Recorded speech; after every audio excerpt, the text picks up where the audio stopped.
Hello and welcome to the Pause Podcast. And we're doing another episode of 5 Reasons to Watch. And today it's 5 reasons to watch Fight Club. The first rule of Fight Club is you do not talk about Fight Club. The second rule of Fight Club is you do not talk about Fight Club. The third rule, you know. The first reason to watch, it's a rare case of the book not being as good as the film. I think the films are far superior than the book. The book is quite small, it's about 90 pages, and it is a very dry sense of humor, but the film just takes it up to another level. It's glossy, it's rich when they're fighting, it's sweaty, it's grimy. It truly is something special and really is helmed by the second reason to watch it, which is David Fincher.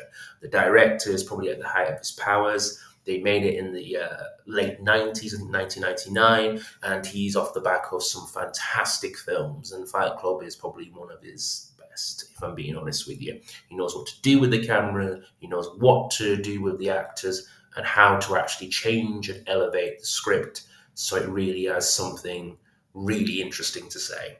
The third thing is moving on to the brilliant cast, which is Brad Pitt, Edward Norton. We've got Meatloaf in there, Jared Leto, Helen Bonham Carter. It truly is, a brilliant cast who are doing fantastic work and really working well together. I think they're enjoying their time together, even though they're going through some very interesting and deep subject matter, which leads me on to the fourth reason to watch Fight Club, and that is the deeper meanings behind it.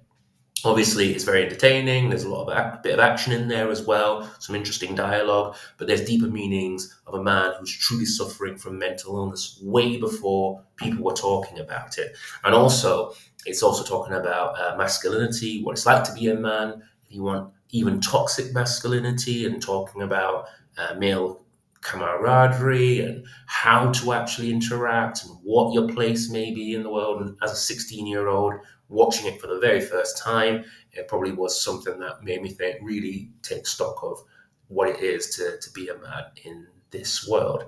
And finally, it does stand the test of time. Yes, I don't know if you know it, but it was firstly booed at the Cannes Film Festival when it first came out. People walked out of the actual screening. I watched the making of and the director's commentary, which is actually hilarious. If you ever get the DVD about that, and they actually talk about being in the audience, Brad Pitt, Edward Norton, and Fincher, and seeing people walk out of the screening of it at the Cannes Film Festival and being booed. But what do they know? Because over the test of time and over the time period, they've seen it as one of the better films, especially of David Fincher's career, and one of my favourites of Brad Pitt's and Edward Norton's as well. So what do they know? To be fair to you, but it is fantastic. It's well worth watching, and that's it. 5 reasons to watch Fight Club. Thank you very much for listening. We have the full episode on YouTube. Please subscribe and also check out our socials for upcoming videos. Thank you.